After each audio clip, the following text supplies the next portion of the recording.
before we kick off the conference.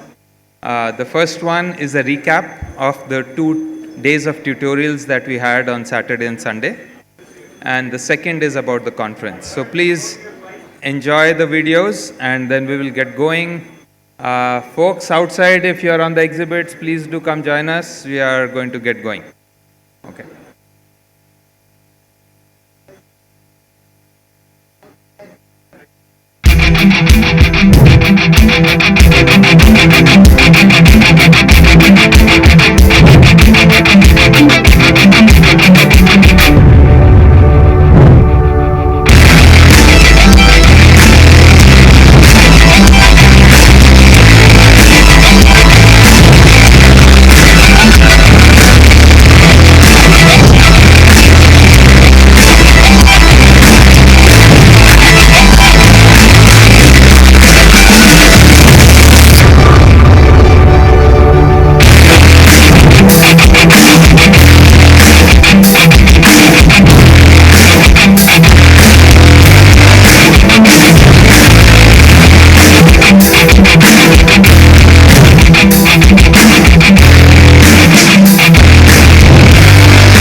Good morning, Bengaluru.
Good morning, Bengaluru.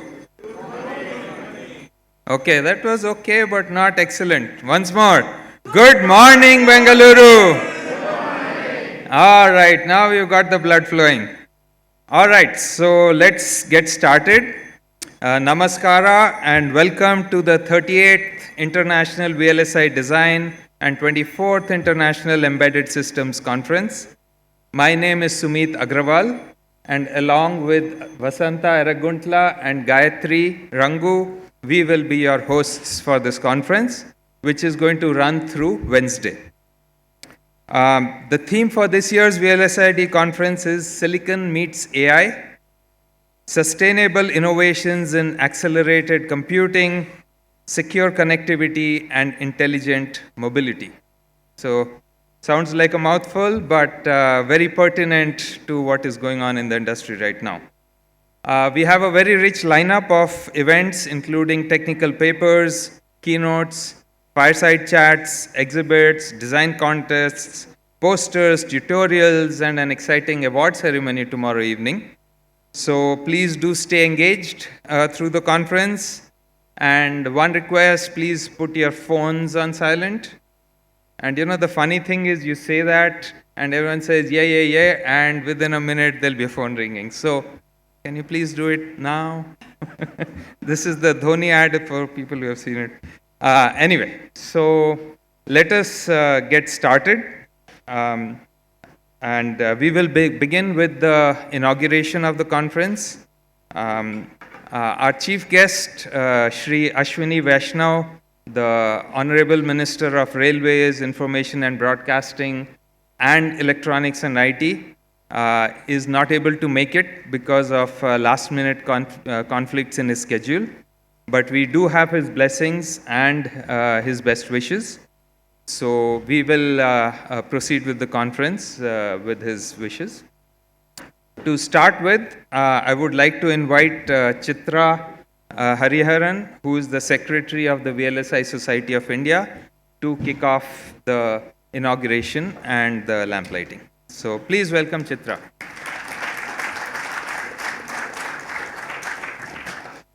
Thank you, Sumit. We've been waiting for this moment, right, Sumit?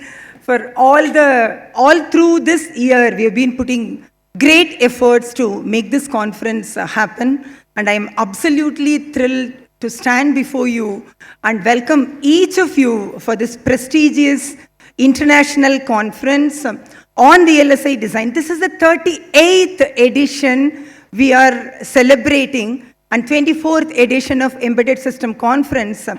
As we stand tall in front of all of you, it's my absolute privilege to take everyone's support to make the conference so big. And I would want to start thanking each of you and give a big round of applause for all of you and all the great efforts. Every time I come for the VLSI Design Conference, I get very nostalgic because every conference I have been looking since the time I started my career as a student. I've always been wanting to be part of the conference to see whether my paper would find a place or my talk will be there. That's the kind of the association I have with this conference, and I value this conference so much. And I'm sure each of you carry such lovely and good moments. Okay, so now I'm going to invite one person who is true engineer at heart. He works tirelessly and he makes everyone work and keep people on the toes. And this person is none other than President of VLSI Society of India, Dr. Satya Gupta. I welcome you, Satya.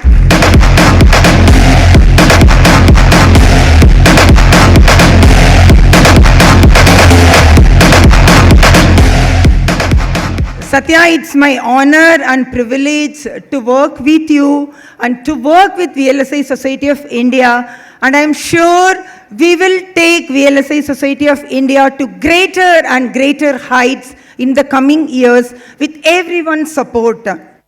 So now, I'm going to be inviting a person who is precise, who is candid, who is to the point of being very analytical, and he is very, very well respected for his sharp observations backed by researched perspectives, and he is none other than our celebrity speaker, Chris Miller. Please come onto the stage.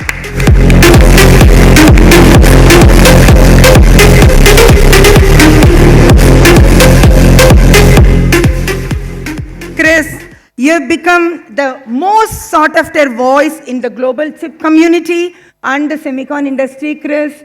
We welcome you. We are very honored to have you, Chris. Chris landed this morning at 5 a.m., folks, and he is here at 8 a.m. Just imagine the passion that he has for India and for the VLSI and semicon industry. Thank you, Chris.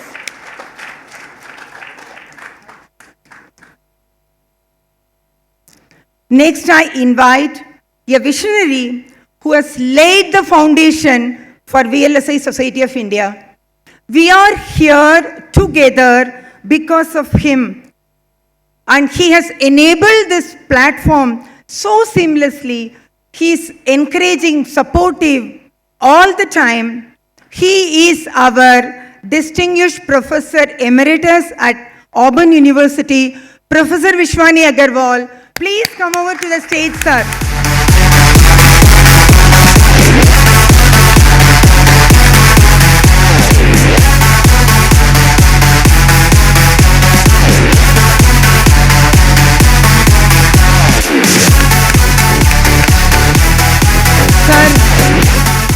Sir, we are very honored to have you here, sir. You are the true visionary, being what you're seeing in front of your eyes today, sir. This conference and VLSI Society of India has grown this much because of your vision. Thank you, sir. We are honored to have you, sir.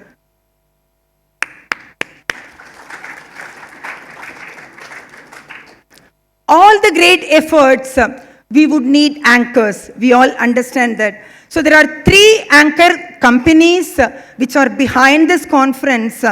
So I'm going to be inviting all the people of these 3 companies who have worked with us tirelessly and then contributed, enabled their team to contribute to the success of this conference, along with the rest of the sponsors. So, number 1, I'm going to be inviting a person who is Chief Development Officer by title, but he runs the Central Engineering Organization, and he is a voracious reader, I hear. He is from Bengaluru, and he is a fitness conscious person. I hear he still walks whatever floors it is to his office till date. None other than Sandeep Bharati.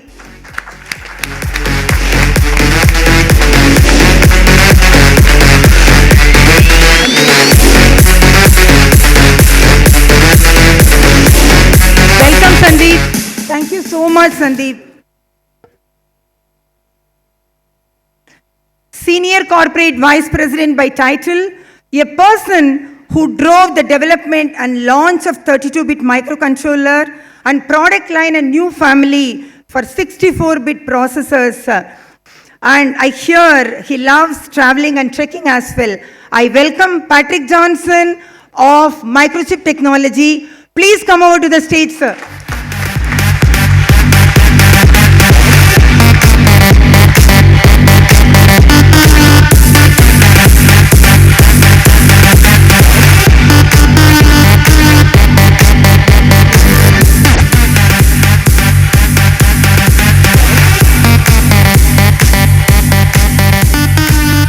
Thank you so much, Patrick, for your and Microchip support for making this conference.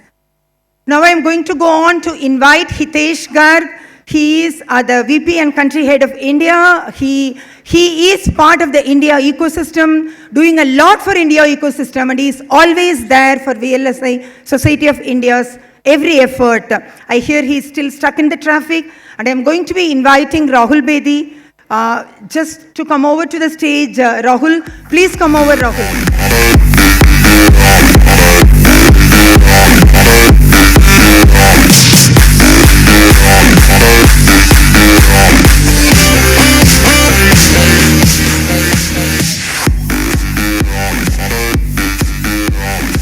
Thank you all dignitaries. Now we would get on to the traditional Indian lamp lighting ceremony. We all know that Indian lamp lighting tradition holds profound cultural significance. And as they say, light represents knowledge and wisdom. So lighting the lamp is the traditional way of welcoming our key dignitaries and honored individuals. Let's move on. Thank you so much.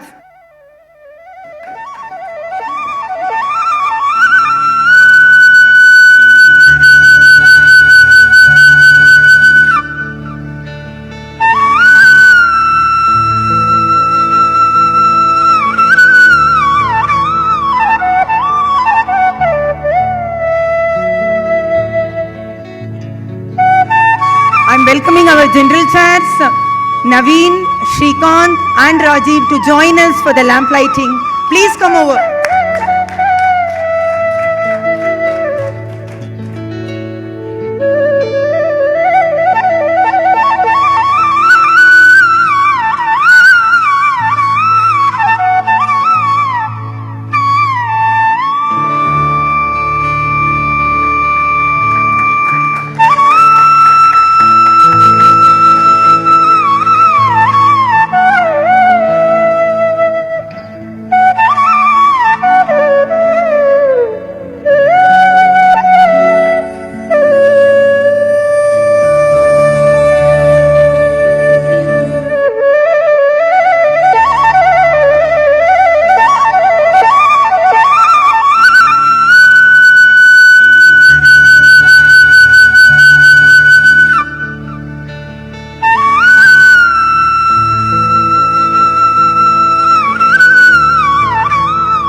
Thank you so much, everyone. Professor Vishwani sir, now I request you to talk few words and address the gathering, sir. Please come over. He told come over, so he is coming.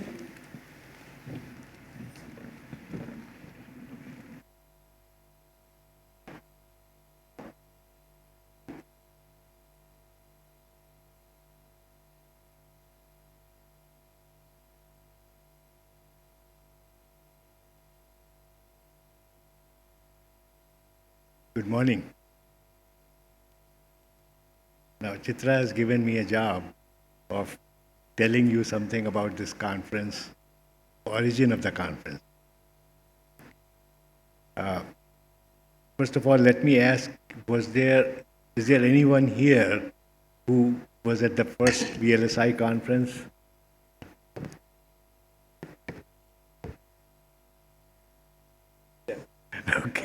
Satya is, okay.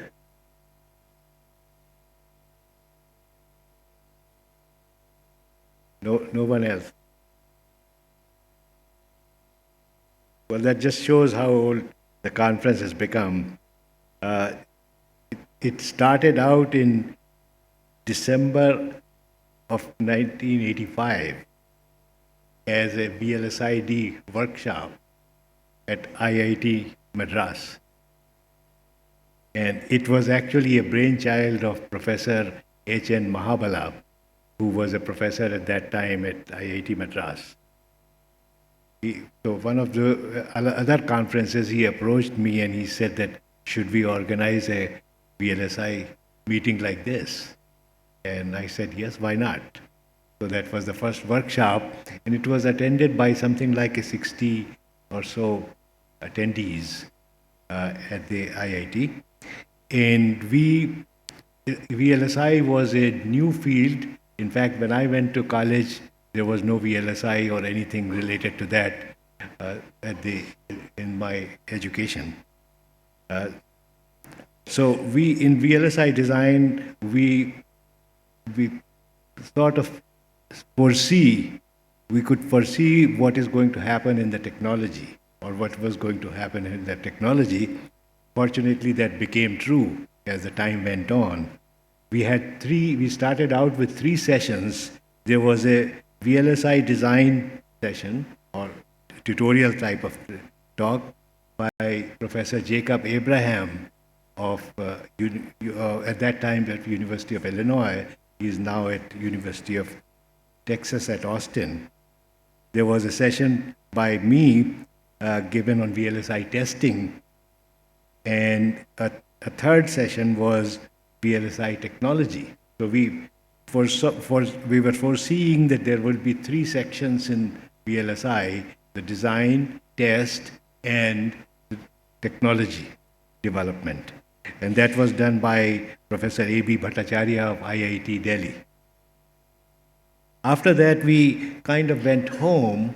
We had a very successful workshop, but we went home and forgot all about the VLSI until 1988, when the second workshop was organized in Bengaluru by Dr. A. Prabhakar of ITI in Bengaluru. Then followed the 1990 workshop in Bangalore, which was in January, because the December time frame did not suit many of our academics. So we moved the time to January 1990. That was the third one.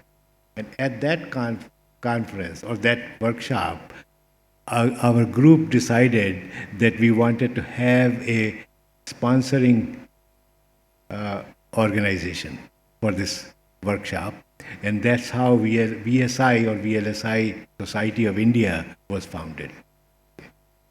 The next one was in Delhi, in New Delhi, and that was a conference that we wanted to advance from the workshop to a symposium. So our symposium that became VLSI Design Symposium in Delhi in 1991, and that was actually sponsored by the Computer Society, the IEEE's Computer Society. So, and that thereafter this affair took on, and today we are at 38. We have grown quite a bit. And we are in Bangalore. The Society of VLSI Design Society has advanced into some newer programs.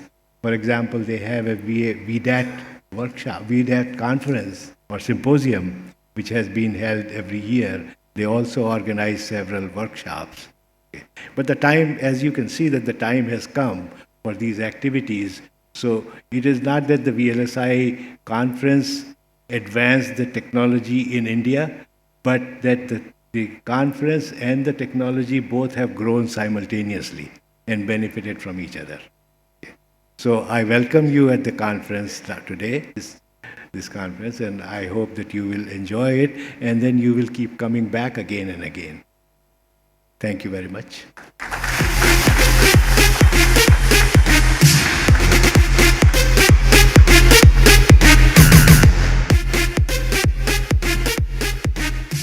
Thank you very much, Professor Vishwani. Now we are going to keep going with the rest of the inauguration. I would like to invite Mr. Shrikant Shettikere, the co-general chair, and Professor Madhav Rao, the co-technical program chair, to talk about the conference and tell us a little bit more about it.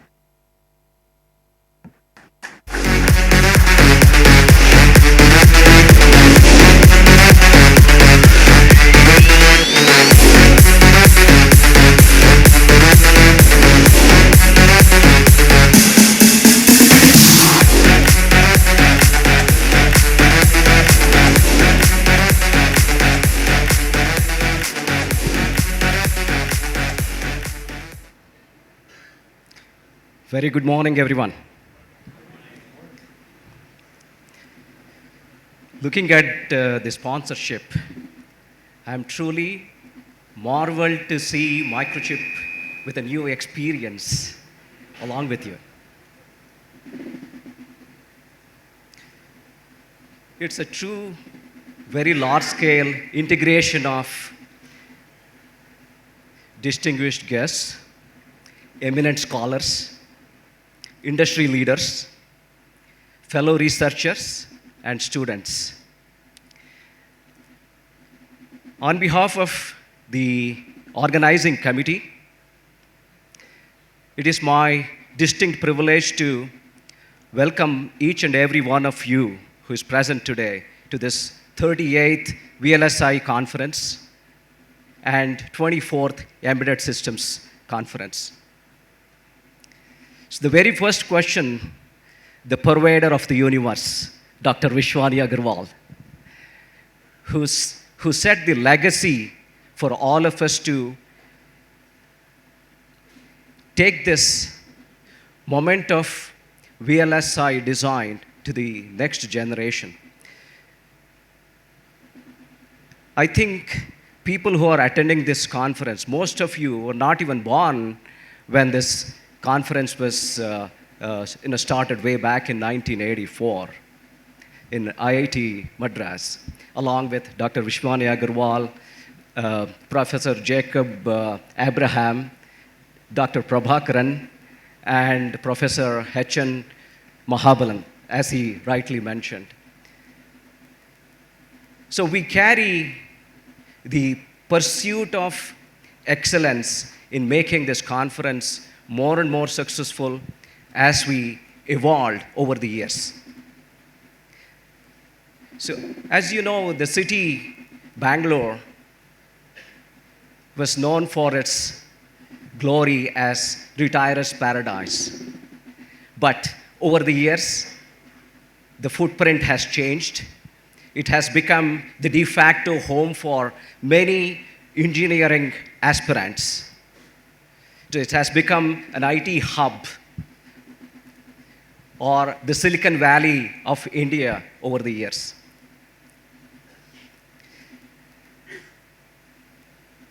VLSI Design Conference offers you a variety of learning avenues. In fact, this is in my last 30 plus years of working with the semiconductor industry, I have not seen a conference of this magnitude that offers you a variety of learning avenues, opportunities, examples for you to see how you can see yourself as a future generation in the semiconductor domain. As an organizing committee, we are extremely honored to host this esteemed gathering of brilliant minds of industry and academia, united by shared passion of advancing the frontiers of VLSI design and embedded systems for more than 4 decades. This is simply fascinating and illuminating for all of us. So we have set a very good example for the new generation to see how one should see the pursuit of excellence in terms of achieving technology milestones. As you see, silicon meets AI. This is an amazing word, isn't it? Four decades ago, AI was not there, but it was happening. We have replaced hand fans with ceiling fans. We have replaced manual washing with washing machines. AI was there all along. So every time when this word AI, ML comes into our mind, we really feel that we are losing our jobs. It is not really true. When people were doing hand-drawn schematics, hand-drawn layouts, when P&R came, they really thought that they are losing their jobs. But somehow we evolved within the technology. So now AI is taken a much better shape in refining the technologies. Okay? So this conference provides you a unique platform for sharing cutting-edge research, fostering collaboration, and inspiring the new generation. These are the three things that are really coming out of this conference. If you look at the quantum of the innovations that have happened, if you look at the number of papers that have been submitted, over 400 papers. So you see all that in the proceedings. 268 universities participated in design contests. And if you look at the fellowship, 450 fellowships, 25% of them have come from the foreign universities. 75% have come from all the other Indian universities. Such a big, massive collaboration is something what you are witnessing today.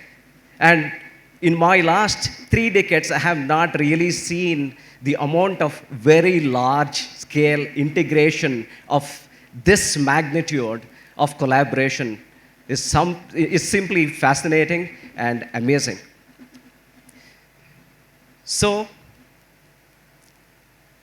let us delve more into the world of VLSI design and explore innovations for building future technologies. Let's continue to inspire people. Let's continue to collaborate. Let's continue to add more value to make the VLSI design, the semiconductor industry, a flourishing and a most fascinating industry for the new generation. Thank you very much.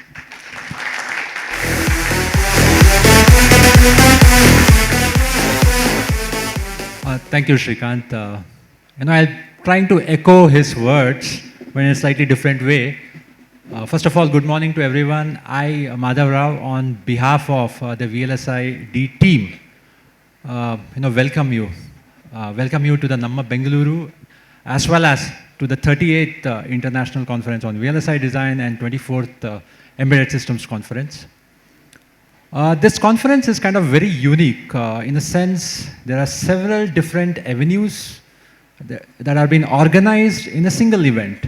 I don't think there is any other conference where there are several different sessions on user design track or design contest, technical session papers, startup forums, women in engineering forums. So there are several of them coming together in a single event. What it means is it is not only, it is there for everyone. It is there for the senior professionals to learn. It is there for the emerging professionals. It is there for the students. It is there for the startups. Everyone to learn something from this particular event. I know in the back of the wall there are some stats. But more importantly, I wanted to highlight the team that has been put together by the general chairs, all the 3 general chairs, as well as the steering committee is phenomenal. And I think this team is required to drive, and carve out the top-notch quality of the papers, the top-notch quality of the project presentation, the top-notch tutorials. We got a mammoth number of submissions. For example, just to highlight on the technical paper sessions, we have got 383 submissions. So we put forth the 22 captains or the experts championing, along with the 291 reviewers, so as to extract 98 papers, which are kind of formulated into 17 sessions and then 2 poster sessions. This has been a 6-month or more than a 6 months long effort to come to this and then make the sessions, make the schedule for the next 3 days. Along with that, I think I want to highlight one more thing is about the fellowship team. We have, this particular conference has offered 450, fellows, including the faculty as well as the student scholars. There has been in the background, there has been an enormous effort to achieve this. As I said earlier, I think there's several avenues to learn. There have been experts in the team, the experts from the industry, experts from the academic institutes, and we have all put our effort to come up with this particular set of schedule and program. Hope you will enjoy it. I would like to touch upon one more aspect, especially to the students. As an organizing committee members, we have 50 of us. And if I consider the senior most, Dr. Satya Gupta, to the youngest, Gayatri, right? Everyone has a story about VLSI design. Everyone has a story about conference, and everyone is proud about it. Everyone, if Dr. Satya will say that I attended in 1984, I will say that I attended in 2006 as a student. And now we are on the organizing side. So I want this legacy. VLSI design is a legacy. I want all the students to attend actively, participate, interact, engage, and expand, and be a part of this legacy. Join the VLSI community and make it grow. So on that particular note, I will leave all of you from this particular podium and wish you all the best for the conference and have fun for the next 3 days.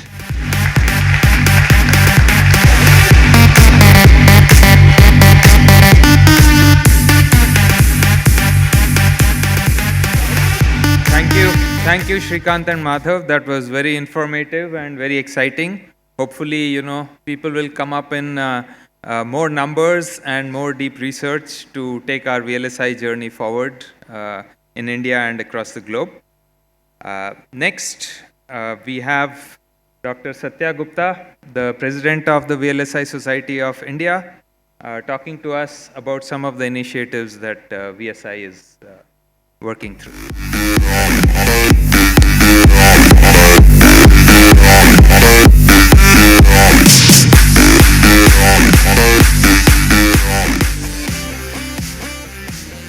Good morning. Mic is on. Good morning and welcome to the 38th edition of VLSI Design Conference. I think we don't need to introduce the conference to everybody. We take this conference every year to energize us to work for the rest of the year in building a strong semiconductor community in India that has been chartered. Every year when we gather in January for the VLS conference in different cities of India, it gives us a new energy to basically plan for the rest of the years that what we can do to basically make India future ready for VLSI design and semiconductor technology. So I'm going to share some of the things which we are planning in the coming year or some of the initiatives which we have started for the primarily focus at the student community so that we can have best of the talent available basically not just for domestic but for the whole world and we become the talent hub of the world.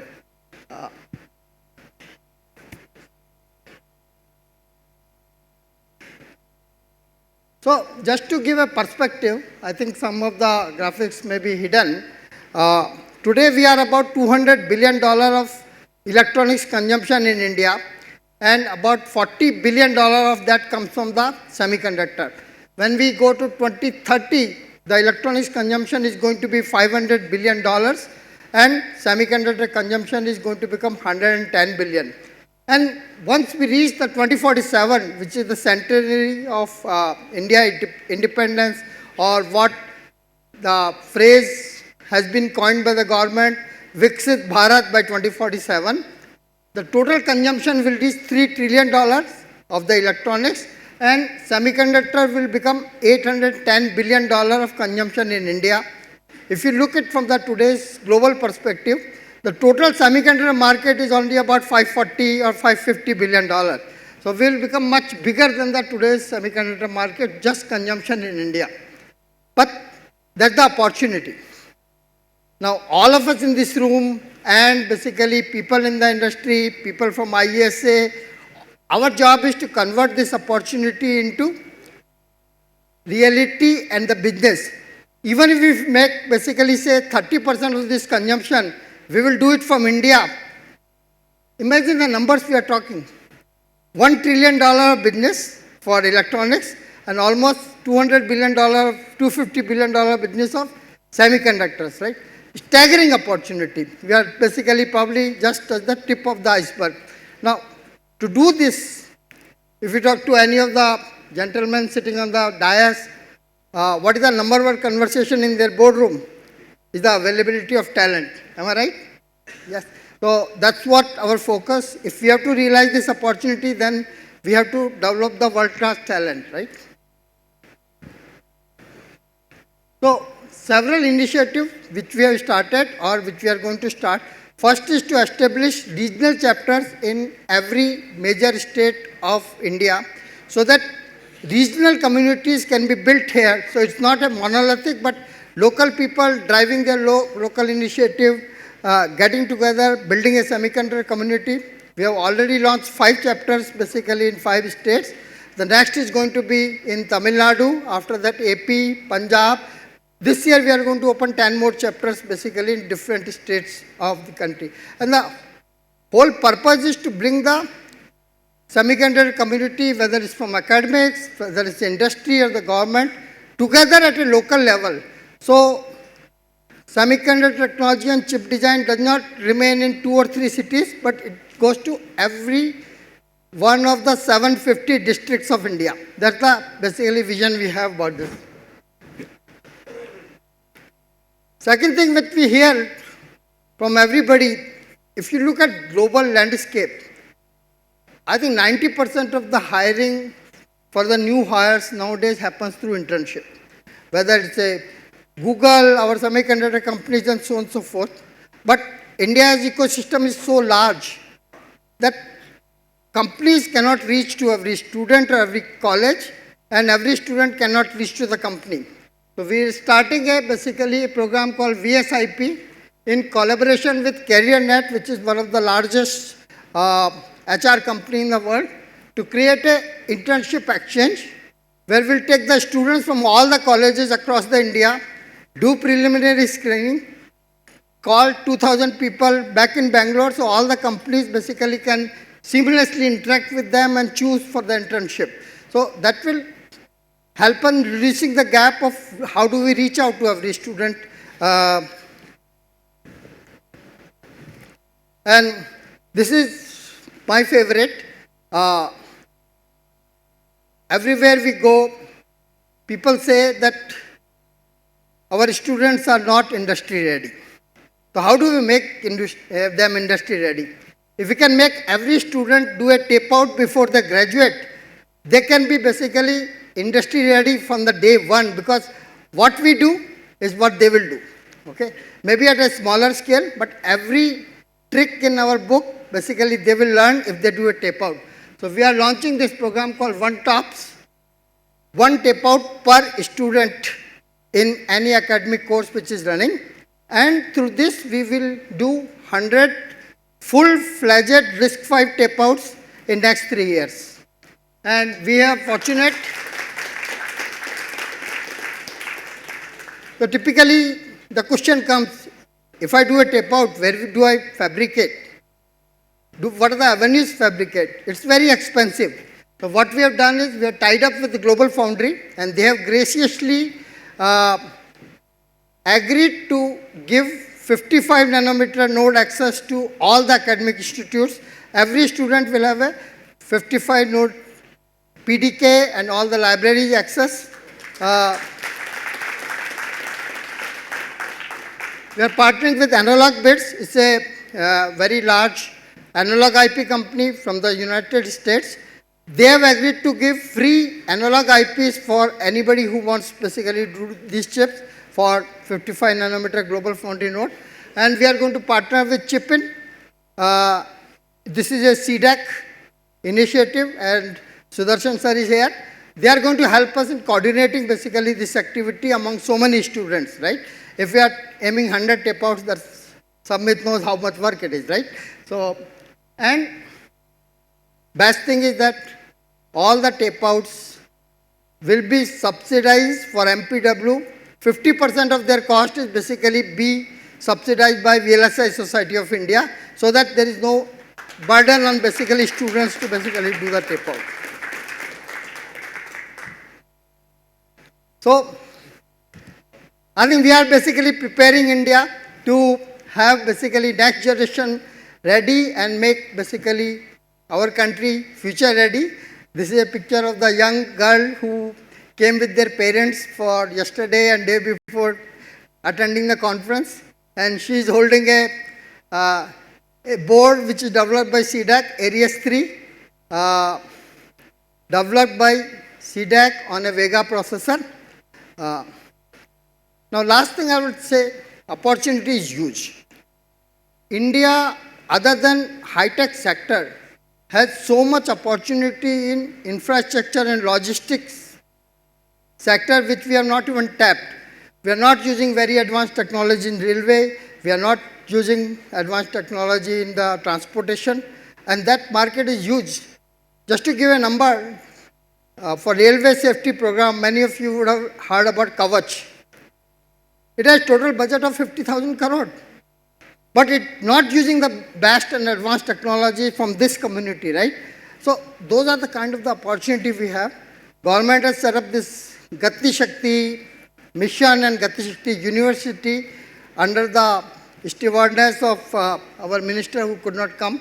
That is his pet project. So I'm inviting all of you to look at this very large domestic opportunities. We need to go global, but there is huge amount of the local opportunity in these sectors, and together we can take these opportunities to next level, create a world-class infrastructure, create businesses for our companies, grow domestic companies, along with basically supporting the global competition center. So with that, thank you so much and welcome to VLSID.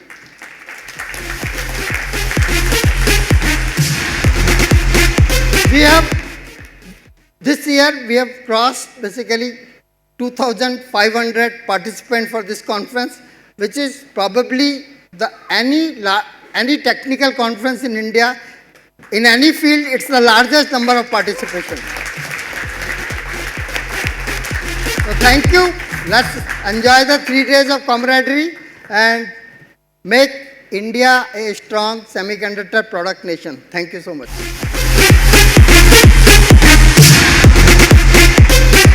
Thank you. Thank you, Dr. Satya. It was amazing to see the opportunity, 3x growth in 5 years. Now imagine if your money grew like that. That would be amazing. But great opportunity, great vision, and we'll soon see that little girl doing a tape out as well, right? So anyway, so thank you very much to all our dignitaries as well. I'd like to invite our conference chairs to felicitate them with the token mementos from our side.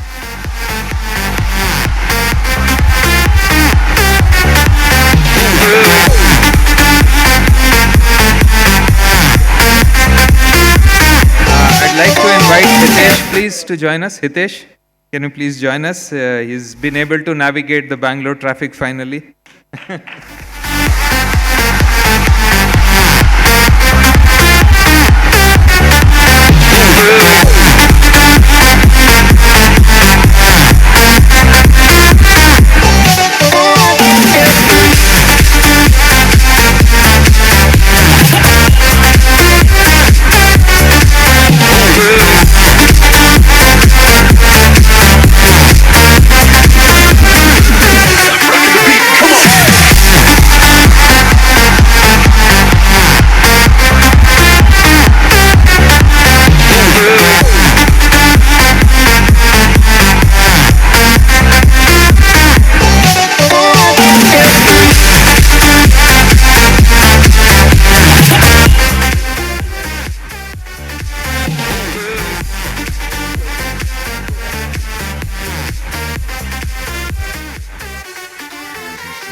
Thank you, gentlemen, for joining us. It's a pleasure, and please continue to stay engaged.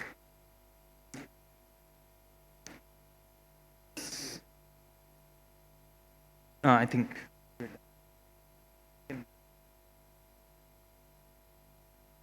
Yeah, thank you, gentlemen. So, we are fortunate to have some more time with Dr. Chris Miller, but we'll do the photo first.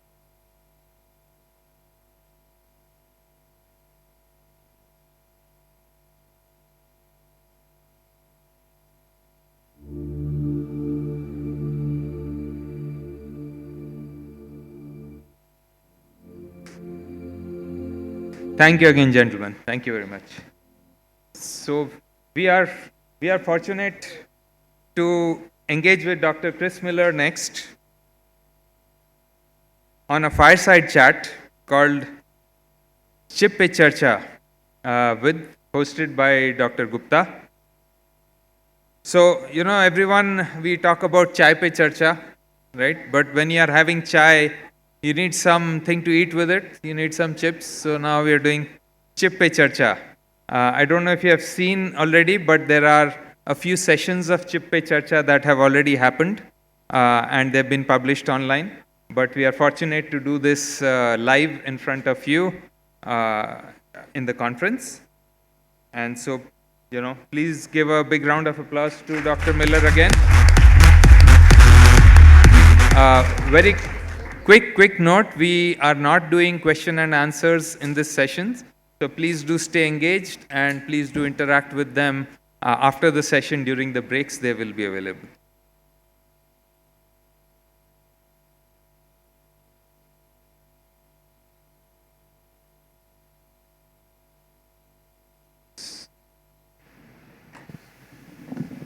So over to you, Satya.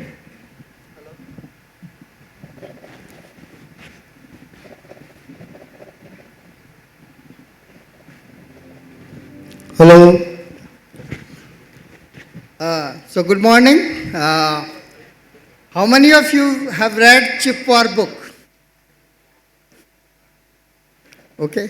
So for the people who have not read, okay, we are basically giving away Chip War book to every participant of this conference from a gift from VLSI Society of India. Thank you, Chris, for making that happen.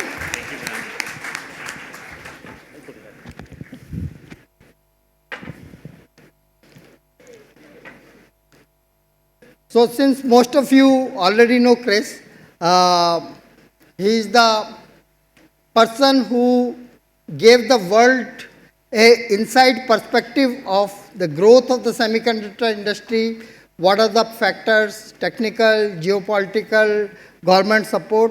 A first book which gave a comprehensive picture of basically how the semiconductor industry grew. And over the time, just rather than a professional friends, we have become close friends, and he is basically, we are talking third time basically. So I don't know what to ask you after 3 times. But we will give an attempt to give a basically glimpse of global semiconductor industry in India, what are the key factors like access to technology, access to talent, and couple of topics. We will get his basically perspective and wisdom. He's pretty young, but he's very wise. So I think all of us have seen a tectonic shift in the semiconductor industry over the last 4 to 5 years, right? What basically was the semiconductor industry before COVID and after COVID, it's a basically monumental difference between before and after. Today when we go and meet somebody who is not from the technology field, earlier we have to give 15 minutes explaining what do we do. Today we say that we design chips, they understand what we do. So that's the cultural change also has happened basically in this industry. So Chris, since you are one of the global expert or authority on basically what is happening, what will happen, can you share your perspective in the journey of the semiconductor and the current geopolitical situation? where we are and where we are going, what are the key technology and other factors are there which are going to drive the next 10 years of semiconductor industry. Well, first off, thank you for having me. It's an honor to be here. Extraordinary to see so many people. In fact, so many people in the room, I can't even see the back row. And we have 4 more rooms like this outside. It seems to me the growth of the VLSI Society has been Moore's Law-like in its exponence since 1985. So honored to be here. I think there are 2 main trends right now that are reshaping the industry. The first, as you alluded to, is the shift in supply chains that's being driven by political factors, geopolitical factors, and also supply chain resilience factors, which was spurred on by COVID, but not only. And the second shift is the impact of artificial intelligence on the chip industry, which we see today most vividly in the production of AI processors, but we're going to see ripple through all sorts of different types of products as AI is put in all sorts of edge devices. And I think both of these are trends that will persist for a long time. They're not just short term, they're going to last for at least a decade. And if you, I think, look at if you look at the key companies that are emerging, if you look at the key technologies that are being focused on, they're both being designed with these 2 trends in mind, and you can't ignore either one of them. So, obviously, AI is the killer app of this decade. When we were at Intel, new processor come and everybody's talking, what is the killer app going to be there? A lot of good old Intel friends are sitting here. And we say this. So, obviously, AI is the killer app basically of this century. So, looking at the symbiotic relationship between AI and semiconductor technology, both compute and memory, who is driving whom? Well, I think AI is a killer app in some ways, but it's also a technology trend where we haven't yet found the killer app for. So what I mean is that if you look at big technology shifts over the last half century, the mainframe era, the PC era, the smartphone era, we all agree we're in the AI era, but it's not yet clear what exactly that means. Everyone has tried ChatGPT, but ChatGPT is not going to be where AI ends up. And so I think we're still waiting to see exactly what are the killer applications that emerge. There's no doubt there will be many that emerge, but I think that's actually exciting because if your analogy is sort of like the internet, we're in 1995 right now, and Google hasn't yet been founded. And that's great because it means that over the next several decades, we're going to have a chance to test and to explore and to figure out what's driving that. And that means that the question that you raised, which is who's driving whom, is in some ways not yet answered. I think we're seeing it play out right now. And we're seeing lots of different architectures for AI being tested. We're seeing AI in the center of networks versus AI on the edge being tested in lots of different ways, and it'll be, I think, interesting to watch how this plays out. So, as we grow, we are only at the cusp of very big explosion of AI use cases, right? One of the big concern among the technical community is when, let's say, AI grows 20x from where we are. Will the world have enough energy to basically supply to the data centers for the AI? Because it's prediction that by 2030, 20% of the world energy will go to supply AI. And what's the cost of basically every query you put to any ChatGPT engine? So right now, everybody is having a free ride, right? But once the cost comes into the picture of every transaction and the energy, how we are going to handle this energy crisis which AI is going to create? Well, I think you're right that if you project present trends forward and assume the same trajectory, you end up with predictions that AI is going to consume an inordinate share of the world's electricity. And it's true that in many major economies, you've seen the first electricity growth in a long time driven by AI data center buildouts. But it also seems to me that the history of computing has been doing more computing at lower energy cost and at lower dollar cost. And that's what's driven the application of computing to all aspects of society. And so, yes, we'll probably use more electricity, but I think the key driver is going to be efficiencies that we're going to find, and that we'll have to find because I think customers aren't going to be willing to pay for energy costs if we increasingly demand more and more and more energy. And I think if you look at the history, it shows there's lots of efficiencies that will be found once markets start to demand it. So you I think about 6 months back, you had basically a conversation with another publication that what do you expect from the change in the presidency in United States, right? So now we have a new president, a new, whatever, Minister of Technology, Mr. Elon Musk.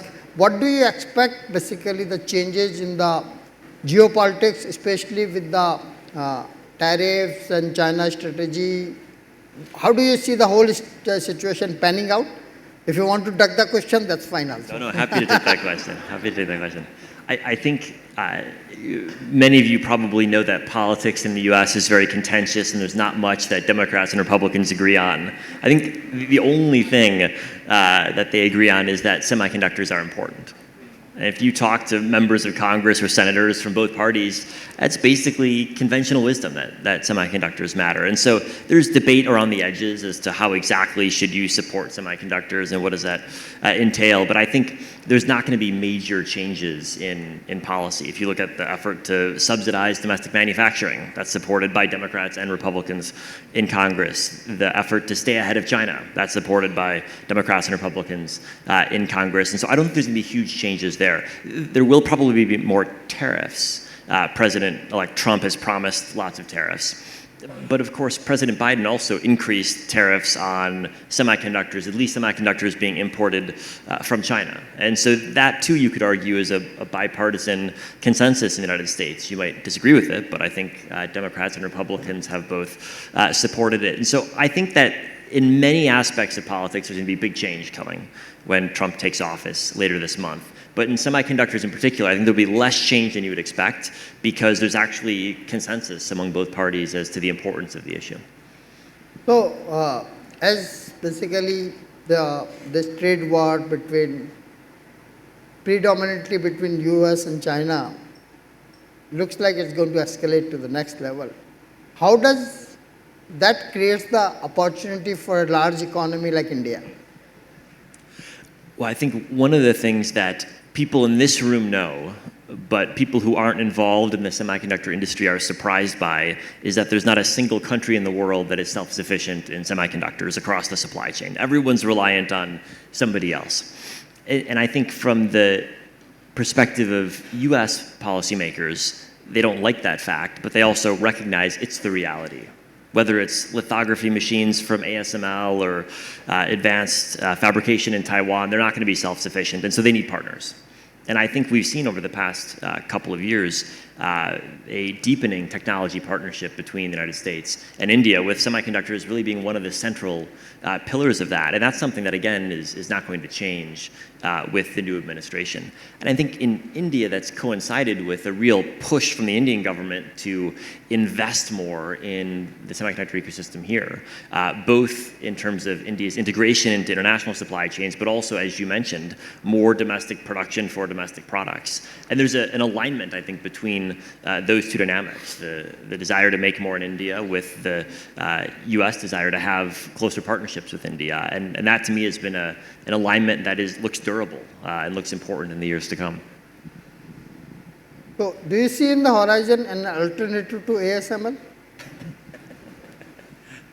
Well, I would say that in many parts of the supply chain of the companies that make the tools that make chips, as well as the chemicals that are used, the photoresists and others, there's extraordinary durability in market position.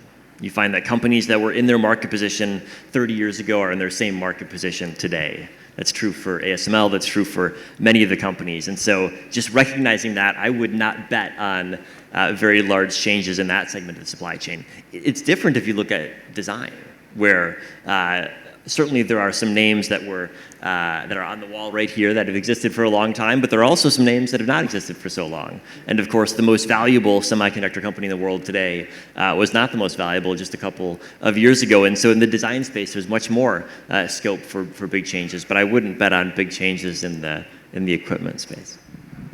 So, do you think basically in this evolving ecosystem, will China have a 2 nanometer capability by 2030? Yes or no? Let's see, 2030. I think that the first nuance is do you mean commercially viable or Obviously, not? yeah. I think the challenge that China faces is that if you look at inside of Chinese fabs today, they're operating mostly on imported equipment and imported materials. And so there's extraordinary, obviously, engineering capacity in China. There's extraordinary willingness to invest. But if you look at where SMIC is today, the leading Chinese foundry relative to TSMC, they're 5 or so years behind. And they've been 5 years behind for the last 15 years. In other words, every year there's progress at SMIC, every year there's progress at TSMC, and the gap remains basically the same. Now, could that change as China invests more and more and more? It could. I would say never bet against the Chinese, but I would also say never bet against the Taiwanese. And if I had to bet on which one of those would win, I would say TSMC looks like a pretty impressive competitor. Today, world has 2 nanometer technology. So you are saying 5 years gap. That means China can have basically 2 nanometer technology. Why world would have moved to 0.1 nanometer or whatever it is, right? But I think that's China can have a 2 nanometer technology based on their own equipment. Do you see that happening? Well, I think if one assumes that for 2 nanometer production you need EUV lithography, which right now is the only way we know how to do it, I think creating your own EUV lithography ecosystem within 5 years seems like a very, very challenging task, given that China still doesn't have a real DUV lithography ecosystem. Why does it have to be EUV? They can come up with a new technology. Well, that's something very much, I think, worth watching. And I think as the U.S. puts more restrictions on China, it creates a strong incentive to find another pathway around. Now, I think there's lots of smart people in the industry, including in this room, who have plenty of incentive to find innovations. So I don't think it's only China that has that incentive. But yes, I think we should be watching for China to find ways around the restrictions that are in place. So shifting gear a little bit towards India, how do you see the progress of India's semiconductor mission so far, both in terms of products, manufacturing, packaging, and other things, right? Overall perspective of 2.5 years, basically, of the policy announcement, how the progress has been? Well, I'd say I'm excited to be back in Bengaluru to learn more about the progress from everyone at this conference. From my perspective as an outsider, it seems like you can say a couple of things. I think first, there is a lot more investment in manufacturing in OSAT than there's been really ever before, no doubt about that. Second, the broader electronics ecosystem here in Bangalore, in Tamil Nadu, is exploding in size, I think, again, in a way that really has no historical precedent in India. And third, I think there's been no period in the history of India where the government has been so focused on it. And so all three of those things seem very, very positive. Now, I think everyone in this room knows that building a cutting-edge chip industry is not something that is done in a day or a month or a year. It takes decades of work. And so there's no doubt that India is in the process of doing so. But I think over the last 3 years, the progress has been impressive. And I guess I would just point to the number of people present here as a data point on just how many people are being drawn into this effort. So, if you look at an industry ecosystem, there are 3 main pillars, right? Semiconductor products, which is fabless or IDM. Then we have manufacturing, and then we have a talent ecosystem, research and development. So if I have $100 and I have to distribute this $100 in the 3 pillars, how would you like to distribute the $100 between 3 pillars? And you're an investor trying to maximize your return, is that right? I think for governments, they naturally have to think about what is underinvested in. And it seems to me that talent is the thing where there is underinvestment, and additional investment always produces better results. So I think that the university ecosystem, critically important. I think the types of initiatives you just outlined about making sure that university students have the capacity to tape out their own chips, critically important. And then the pathways into the first or the second job in industry also, I think, critically important. And those are the spheres where I think your investment dollar goes the furthest. And those are the spheres where, in some cases, private industry doesn't invest enough. And so it's very important for other institutions, both governments and also industry organizations like this, to invest as well. So let me put some numbers in your mouth.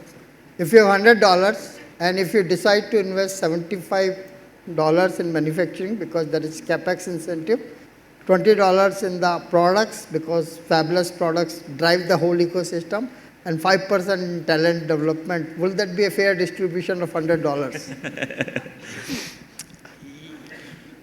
You know, I would say that if you're looking at manufacturing, you're taking concentrated bets. That's just the nature of the large scale. If you're investing in talent, you're taking very distributed bets. You're betting on lots of different people in this room, lots of people across the country. And so it seems to me your hit rate is going to be higher in investing in talent, and the long run impact might also be higher. So I would probably err more on the side of investing even more in talent. Okay. Thank you so much. So far, the India manufacturing investment has gone into creating a foundation with basic technology like 28 nanometer node, basic packaging and so on and so forth. And as you said, if you move forward, world moves forward again, right?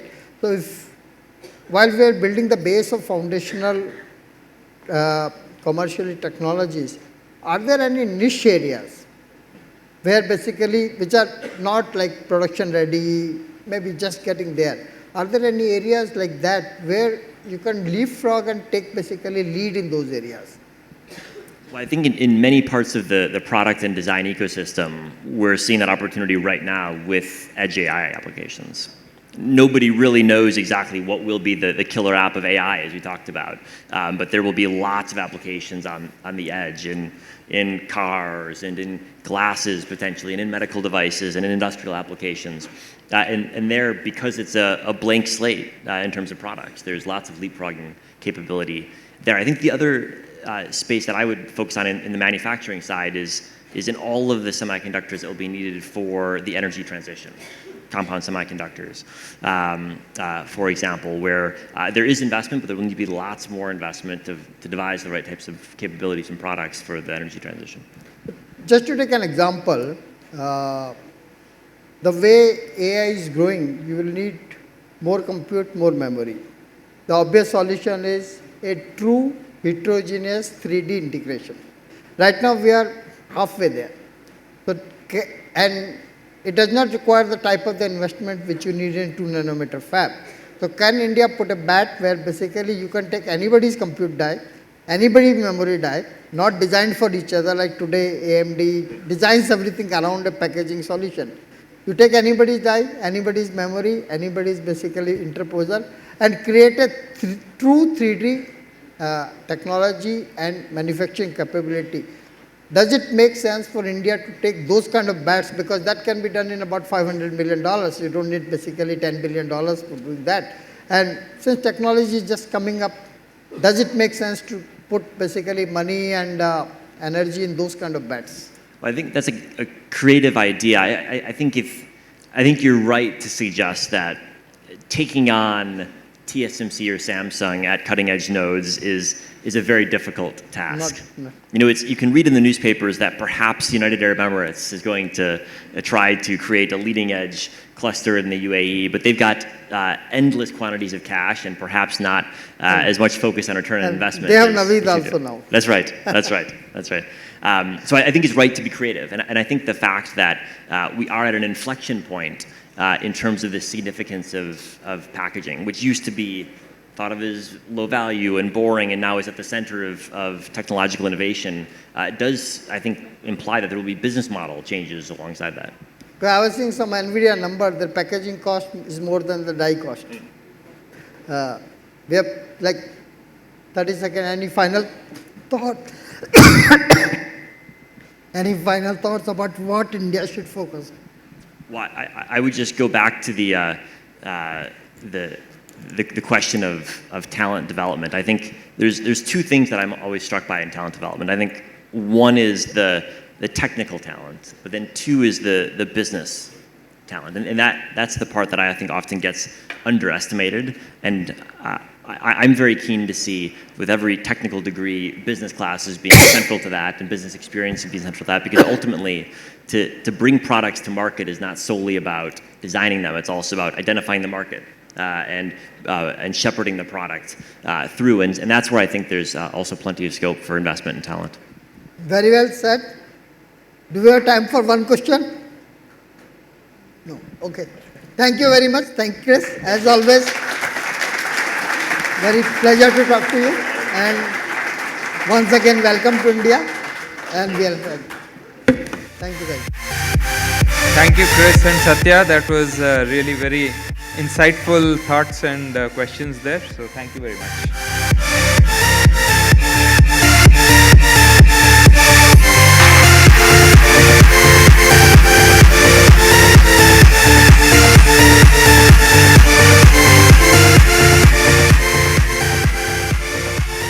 All right, folks. So that wraps up our inauguration session. And now we'll move on with our rest of the agenda. As you can see, post the inauguration, we have some keynotes. We have a couple of keynotes that we will do before our first break. After that, we have a couple more keynotes, which will take us to the lunch after 3 more keynotes. And after lunch, we have a couple more keynotes and a panel session. Then we have a tea break. After the tea break, we will break out into the different rooms, and we have a bunch of parallel sessions that will go on.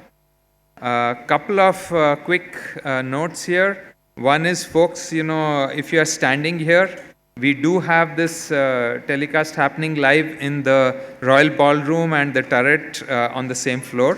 So feel free to go there and take a seat. And also, please do watch your step. Because of all the exhibits, there are areas where there are some wires and things protruding a little on the floor. So, maybe get off your phones and watch where you're going. We don't want any accidents here. All right. So before we get on for the rest of the agenda, I just want to do a few housekeeping kind of things. We talked about phones. Videography is not allowed. As you can see, we are doing a professional recording, and that will be made available. We do have photo booths, so please do take pictures there and publish them on social media with the hashtags VLSI 2025 and Silicon Meets AI, the theme of the conference. Safety instructions. So I am going to flash this briefly. These instructions are posted right outside the conference room. So please familiarize yourself about what to do in case there is any emergency. So please do that. And use the tea breaks to connect with people. During sessions, I would request people to be seated.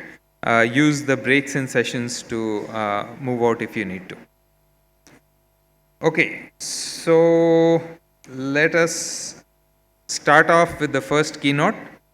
I would like to invite on stage Mr. Noam Mizrahi, Executive Vice President and Corporate CTO of Marvell, for our first keynote presentation. So welcome, Noam. Besides defining the long-term technology vision and strategy for Marvell, Noam also serves on the technology advisory boards for startups and venture funds. I also got some scoop that if you have to join the CTO office in Marvell, you either need to shave your head or grow a ponytail. And as you can see, Noam is perfectly demonstrating that. But anyway, big round of applause for Noam, and over to you.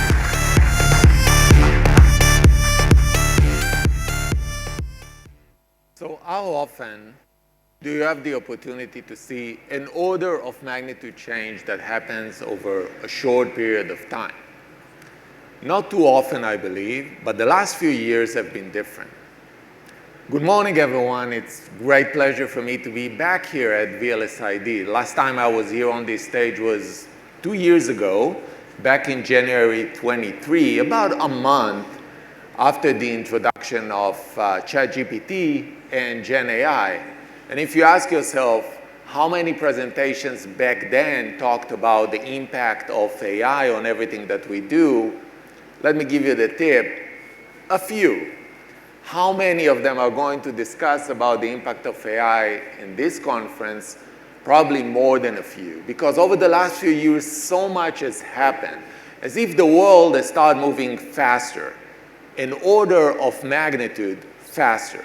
And look at the size of these AI models. I mean, they have been growing by an order of magnitude every year for the past 6 years. Same goes with their capabilities. I mean, GPT-4 was released merely 4 months after the original launch of ChatGPT that was based on its predecessor, GPT-3.5. But within these 4 months, the model gotten so much better that now it can score on the top 10% of the low bar exam in US versus the bottom 10% of its predecessor. How about the cost of training these models? I mean, it costs less than $1,000 to train a really transformational network as the Transformer network from Google. Just a few years back, yet it cost $78 million to train GPT-4 back in 23 and $191 million to train Gemini Ultra just last year. And these are, of course, just the direct costs of using the hardware for training. But what about building these giant infrastructure data centers that are needed in order to train the model? And in that context, consider the power that is needed to run these facilities. I mean, only 3 or 4 years ago, we looked at a big data center as something that has 20, maybe 30 megawatts, which is the equivalent of a large industrial park. And 22 megawatts is also the number that it takes to run the world's #1 supercomputer today, the Frontier. Yet, these days, people are building gigawatts type of data center. Just consider that. At the same time, there is tremendous pressure to reduce the cost of AI in order to foster wider adoption and higher returns on the huge investments that are being made. And as a result, the cost of inference have been dropping 1,000x over the last 3 years. And just to give you an idea what it means, I mean, all of you made the effort, the time, the money to come and be here this morning and listen to all the wonderful keynotes you're going to hear and the sessions. Alternatively, you could choose to stay at the comfort of your home, process everything you're going to hear here for the next 4 hours of keynote for about 3 cents using a GPT-class network. So I highly appreciate the fact that you still chose to be here this morning. So thank you very much for that. And it seems that the new norm is an order of magnitude. And to keep up with this pace, we need to optimize everything. And I mean everything. And optimization is top of mind for all the hyperscalers' innovation these days. Because all these hyperscalers, while they're very different in their offering, the use cases, the application, they all share the same needs, starting with the need to optimize their TCO, especially when we consider the scale of this AI platform, which is bigger than anything we have seen before.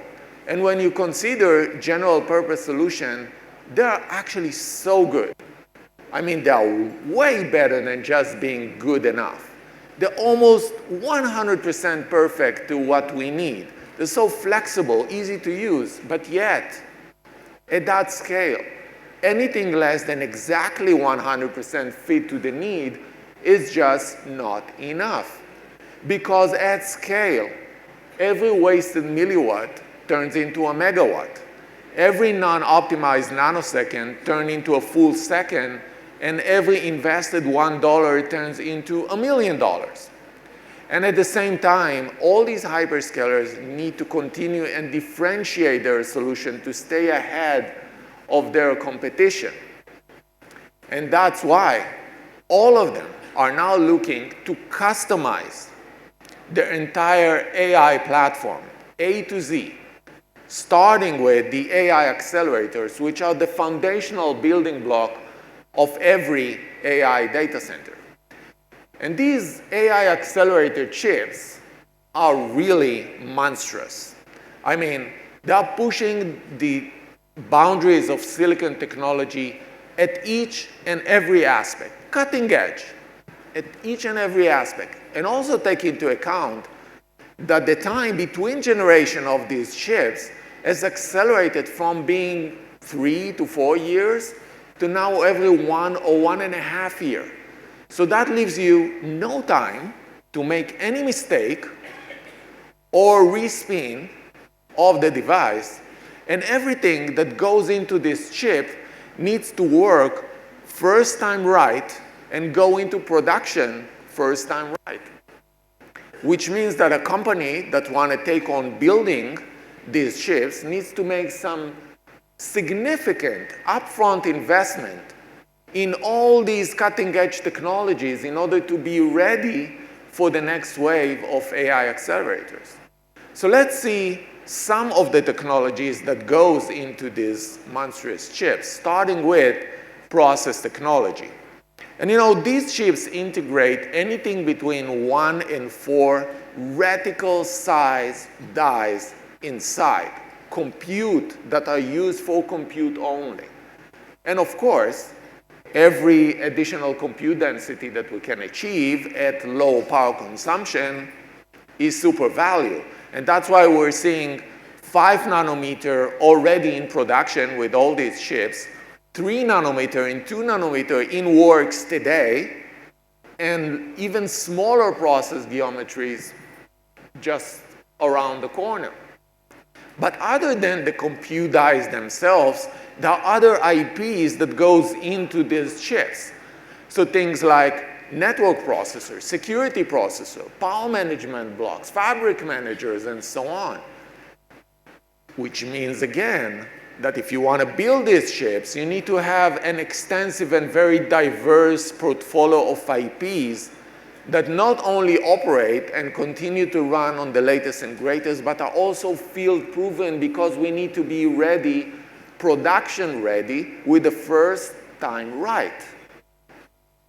And I mentioned all these chiplets, compute chiplets that goes into this package, but there are other chiplets too inside this package.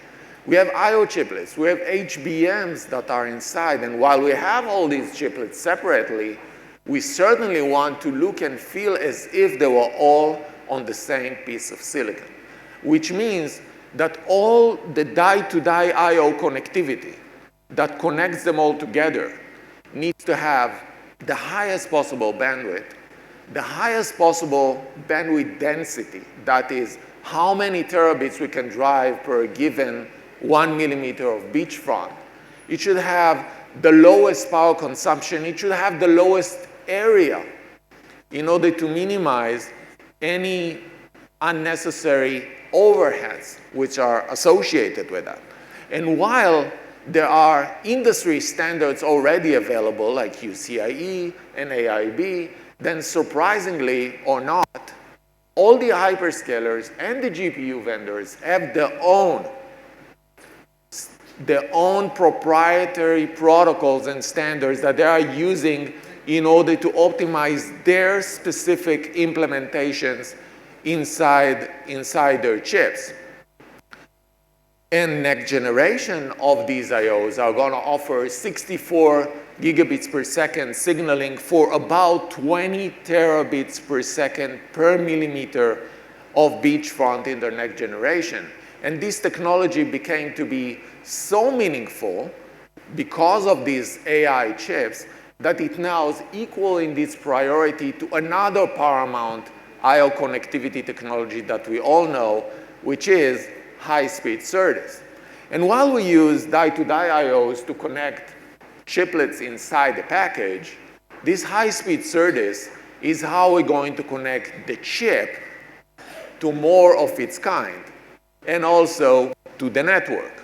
And today, modern GPUs do that at about 7 terabits per second speeds, but guess what? It's not enough.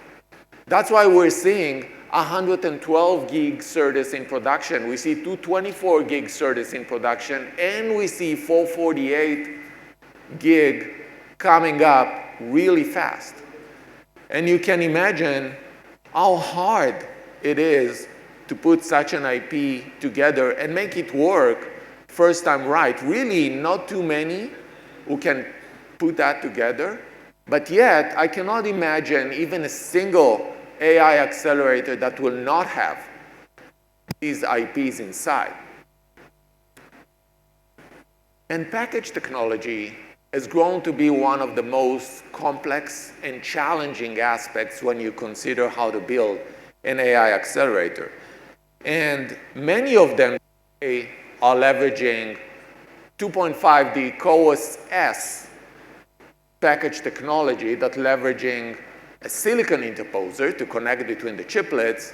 Others are using CoWoS-R technology that leveraging an RDL layer on top of an organic interposer to make the connectivity. And now there is the most advanced CoWoS-L technology that kind of takes the best of the two worlds.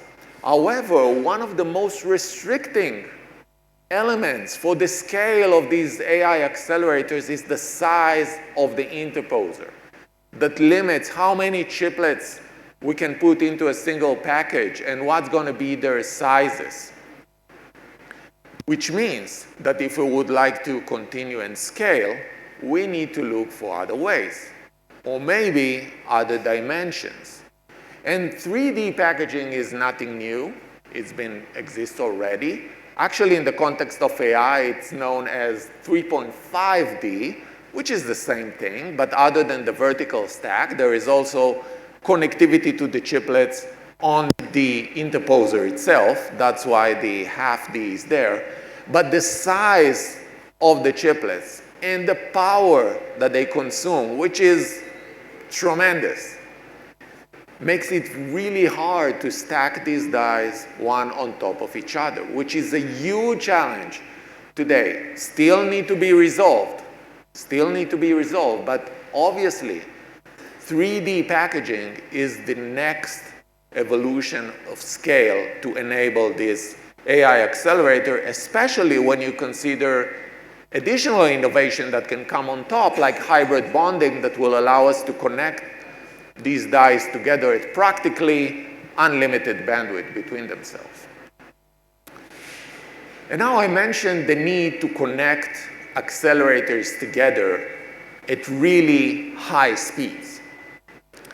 And I mentioned that today this is practically being done over electrical interface, either passive or active.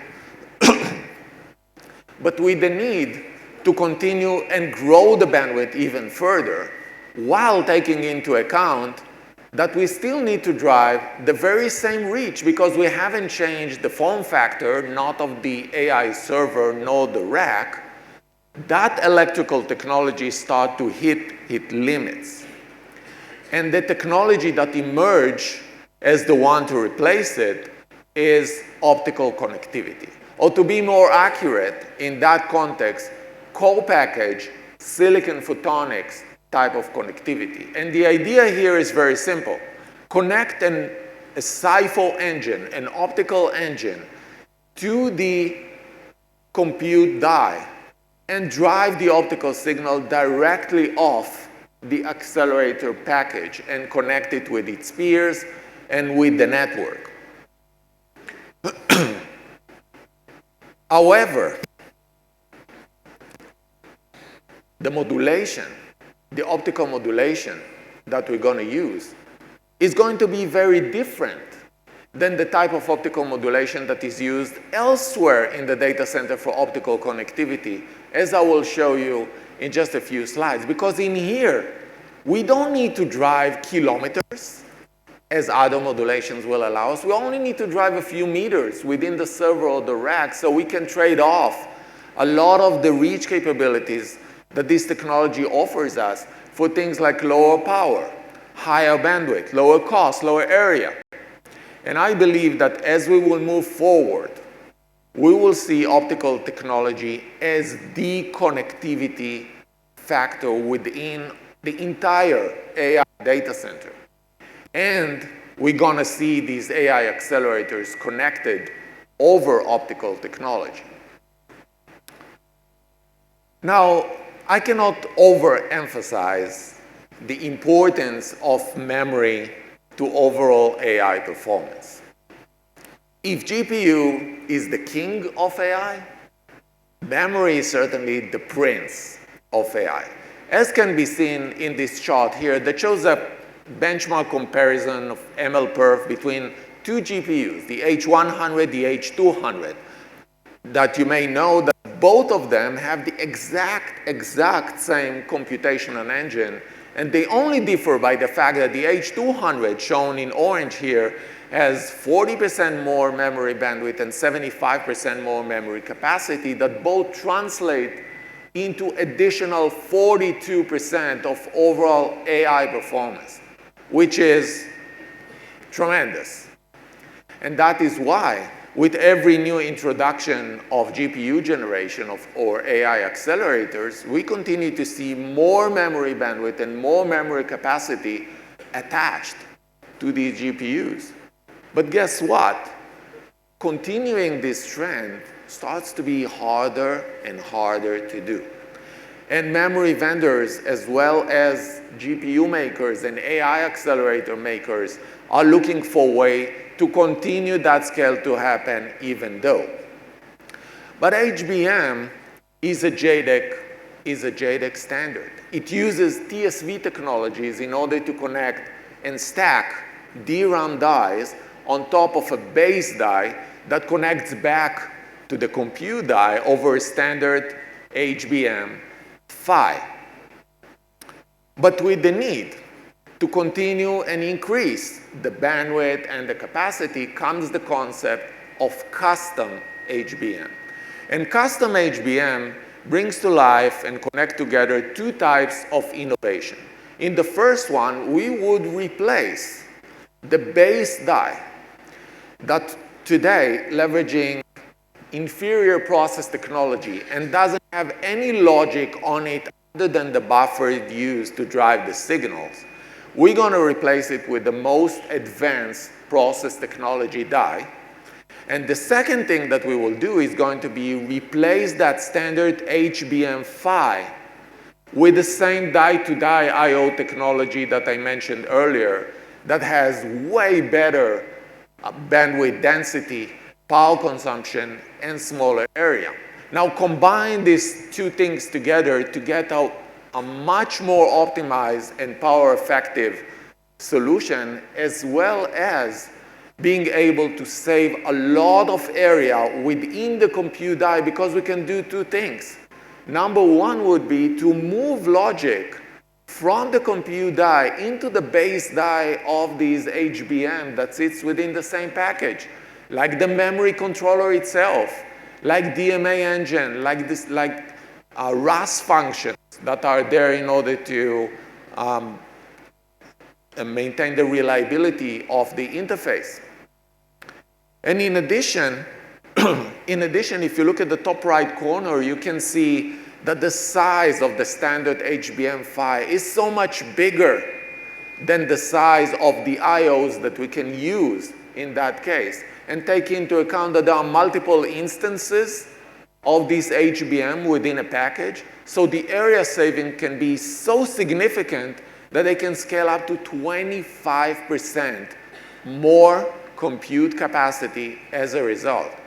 And even more than that, because of the higher bandwidth density of the I/O, we can now attach more HBM stacks within the package if the interposer allows us to do that.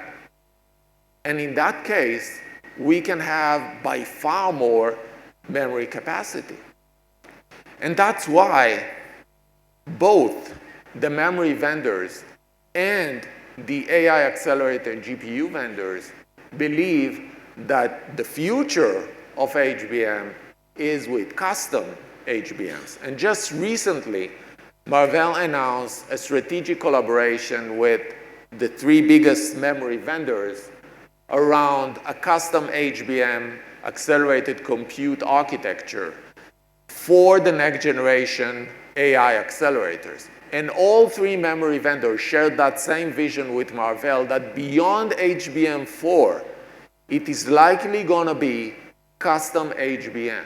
And they work very closely right now with Marvell to develop all the IPs, the capability, the skill, the quality assurance that is needed in order to integrate these custom HBMs into the next generation AI accelerators. Okay, so we worked really hard on these AI accelerators. We now have it in hand, or in hand. This This is huge, right? We now have it in hand, so great job. The next thing we need to do is to connect it with many others alike to form the AI cluster. And when I say many, I really do mean many. And these are just a few examples that I gathered from recent publications, and you can see that companies are now talking about putting tens of thousands of GPUs into a single cluster. Others are talking about hundreds of thousands and even millions in a single cluster. And again, just to give you a reference point, that very same Frontier, the world's #1 supercomputer today, has less than 40,000 GPUs and less than 10,000 CPUs in it. So just imagine what type of scale we are talking about in here. And that scale, obviously, requires a completely different infrastructure in order to put it together that will present some unprecedented challenges in front of us. As Meta showed in one of the recent OCP papers, in some cases, up to 57% of the training time is actually spent within the network when the GPUs sits in idle or close to idle, waiting for data to become available for them. Now, can you imagine having your most expensive, precious resource in the system sits idle for more than 50% of the time just because your network and connectivity cannot scale to the required needs? No, absolutely not. Which means, because actually, if your connectivity cannot scale to the required power profiles, bandwidth profile, latency profile, reach profiles, then a lot of the benefit that we worked so hard to integrate into these AI accelerators and cost us so much cannot be leveraged at all. And I believe that optical technology is the only technology that can meet the required scale and meet all the requirements that I mentioned. And over the years, it has been provided a steady bandwidth growth of double the bandwidth every 4 years. And recently, the cadence has been accelerated courtesy of AI to double the bandwidth every 2 years right now. And so we were at 800 gig just 2 years ago, 800 gig per link. Now we are in production with 1.60 terabits per second per link, and 3.2 and 6.4 terabits coming really soon. And at the same time that bandwidth was doubled, power is going down, and now we're seeing 15 to 20% less picojoule per bit with every new introduction of double the bandwidth capacity. Now, the larger the clusters that we're going to build, the larger the network is going to be, the more optical connectivity is going to be there, the bigger the savings that we can do. And I mentioned earlier that we are going to use optics to connect AI accelerators together within the server or within the rack. Let's see now how we already are connecting racks together, and even more using this optical technology. And in here, you can see a simplified scheme of the AI data center networks. And in the middle, you can see these AI servers. This is where you can find the AI accelerators or the GPUs. And this is all connected at the bottom on the light blue to the back-end network. The back-end network is what ties together all these AI accelerators into a giant, giant cluster. And for the most cases, this network will use the highest possible bandwidth on each and every link. It will be relatively flat in order to minimize latency, and it will include all the features needed to optimize just one workload that runs on it, the AI workload. And on the other side, the slower side, these AI servers are connected to the front-end network, which is the normal data center network as we know it, that connects together all the different servers in the data center, the application servers, the CPU, the storage, the security, and now the AI servers. So for example, This is how data will come in and out of an AI cluster. But this network is very different. It's way more balanced. It's way more oversubscribed. It has features that need to optimize for a wide range of use cases and applications that runs in the data center. So very different two networks. However, still, the one thing that is common for both of them is that both of them are using to connect every link for the switches that ties them together using PAM4 pluggable optical module. And this finger-sized form factor device translates the electrical signal coming from the switch on the one hand and drives the optical signal into the optical fiber on the other side and vice versa. And de facto, this is the only connectivity technology that can address the requirements of both these networks. But you know, sometimes the cluster is just so big that one data center is just not enough. And we may need to connect to another building, another campus, and in some cases to another data center location, and all needs to operate as a single cohesive cluster. And what we're going to do for that is we're going to go through the orange lines at the top and over the data center interconnect, or the DCI, to connect to the next data center. And in here, we would like to connect together data centers that are tens, hundreds, or even 1,000 kilometers apart from each other. And in the past, we used to do that using very large, power-consumptive, expensive transport boxes. But today, all of that is done using a 2 fingers form factor optical pluggable module that uses different modulation than the one I showed you earlier and is able to drive that longer reach. And the modulation here is called coherent modulation. It's way more complex than the other one. And you know, every time I look at it, I cannot help myself from thinking how much innovation is needed in order to put everything required to drive hundreds of gigabits across hundreds of kilometers in such a small form factor. And by that point, you may ask yourself, okay, what does Marvell do in all of that? Well, I can tell you that practically we do everything. Everything I just mentioned in all these slides. So we develop these AI accelerators together with our customers per their specifics to be 100% to what they need. We develop these AI networks. We develop these these port connectivities, these optical connectivities, this electrical connectivity, and actually form the accelerated AI infrastructure. And I'm super proud to say that in much of these developments, much of the development that I mentioned through this presentation is done here by Marvell India.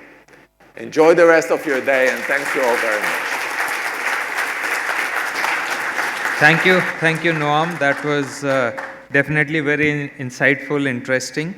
I don't think we want Naveen to come give him the memento. So I'm going to call on Mr. Gokul Subramaniam, the Intel India country head, to come and give a memento to.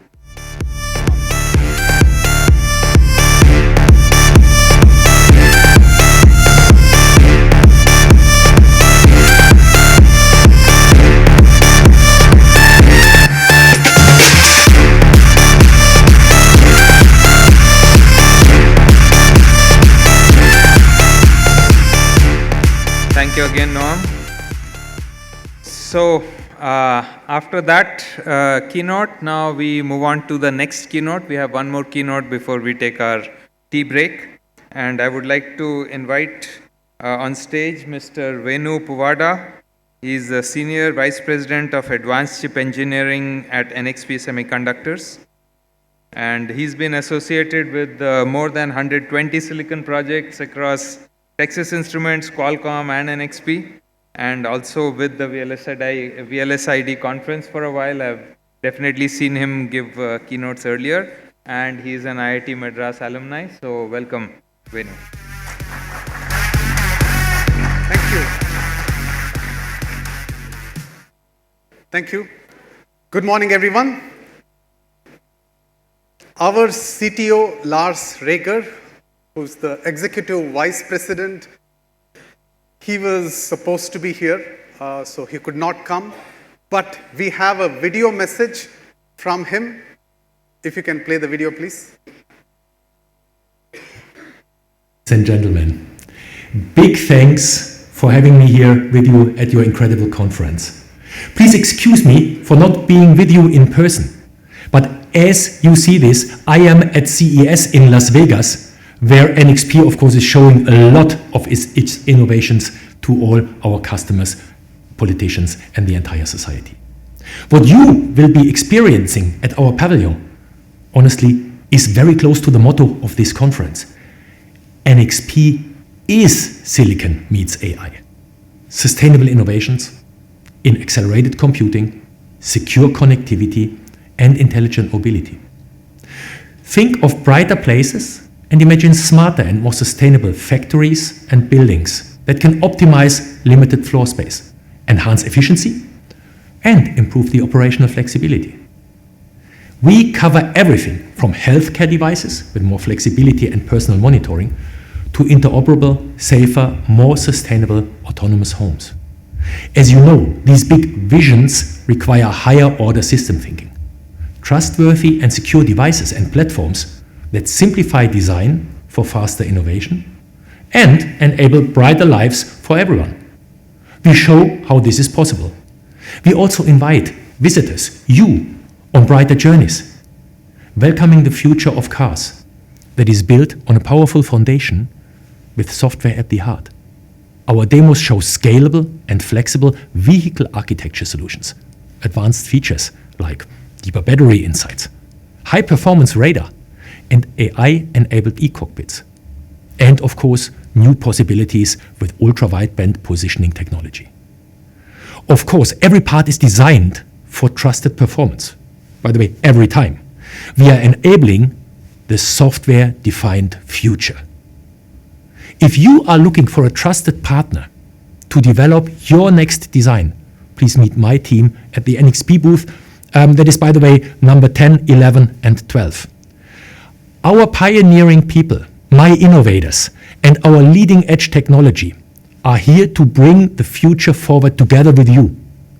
And as we are jointly heading into a future that anticipates and automates, at NXP, we enable intelligent edge system solutions in automotive, industrial, and IoT. We provide all the building blocks, hardware, software, expert support to transform industries. By thinking in systems, we empower you, our customers, to design software-defined edge platforms that adapt, evolve, and deliver real-time intelligence. The result? Faster innovation, simplified development, and, for your wallet, extended product and service life cycles. At NXP, we bring together bright minds to make the connected world better, safer, and more secure. So please join us. We are brighter together. Namaste.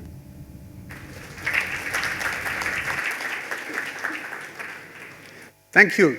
That is the message from our high-energy CTO, who could not be here. So let me talk about how do we bring AI into silicon and systems for a safe, secure, and sustainable AI world. So here I want to introduce a new AI. This is the automotive and industrial IoT world.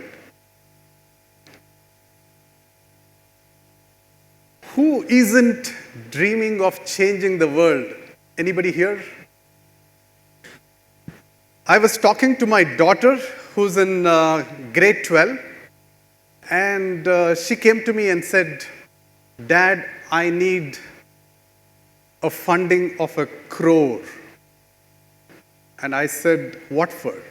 She said, I want to do a plastic pyrolysis project. Only 5% of the plastic is getting recycled. There is a lot of plastic out there. We need to use that, do pyrolysis, generate fuel and energy. I was blown away. Everyone is thinking of how do I change this world? And if we look for the need for sustainability in the automotive and the industrial IoT space, I'm sure all of you know this very well. The need for electrification. 72% of the EU transport CO2 emissions are from vehicles. 72%. And if you look at the industry, energy efficiency, 38% of the total global energy is used by our industries. And 50% of the global waste is from our manufacturing sector. So it's very clear that we definitely have a huge need for sustainability. Now, what if the powerful force that is going to shape our future is going to be a combination of human intelligence and artificial intelligence? And where you can imagine a world where every device can adapt, can evolve, and deliver real-time intelligence and make connected world much better and safer, secure, and sustainable. That is the dream that we have. So I talked about the A and I, the automotive and the industrial IoT segments. So there is a need for green mobility. There is a need for safety, particularly with the autonomous driving. And in the industrial IoT space, there is a need for resilient and efficient factories and buildings. And last but not the least, we have our smart cities that need huge upgrades. Now, what are the goals that we have for the automotive and for the industrial IoT segments by 2030? A lot of goals, right? 65% software-defined vehicle penetration by 2030. We want 70% electric vehicle penetration. Our Honorable Minister Ashwin Vaishnav is not here, but there is a huge focus on how do we increase the EV vehicles in India, for instance. And on the industrial and the IoT segments, we are talking about 400 gigafactories by 2030, and we all know that we are going to have in excess of 40 billion IoT devices by 2030. So very tall goals for the industry, and it is a huge opportunity, of course, for all of us to bring intelligent systems to the edge, whether it is the car, whether it is the robo that is working in the industries or the smartphones. We need to bring intelligent systems to the edge. Now, what are the ways in which we look at the automotive and the industrial IoT segments, the A and I? Sense, think, connect, act, and of course, make things safe and secure. So some of the things that are changing these industries in a very rapid fashion: software-defined vehicles, ADAS, electrification, battery management. We have factory automation. I talked about how much waste is being generated, and we need to do a lot of factory automation because we are spending $1.5 trillion on unplanned downtime. $1.5 trillion, that's a lot, right? So factory automation is the need of the hour. Buildings and homes, we need to make them smarter I will talk about some of my dreams later in the presentation. Healthcare and power and energy sectors are again very critical.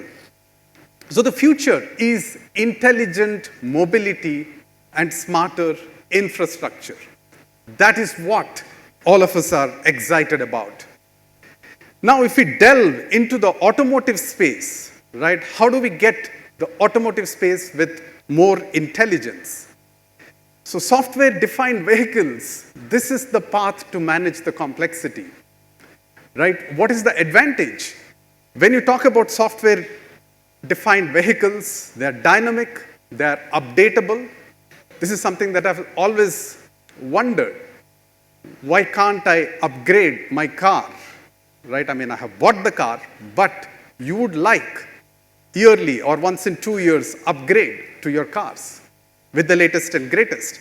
And how do I make sure that the performance increases over time and even the perceived value actually is enhanced over time rather than it goes down?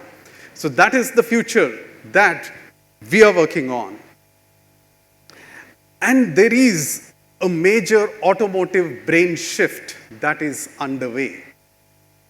This is something that is fascinating.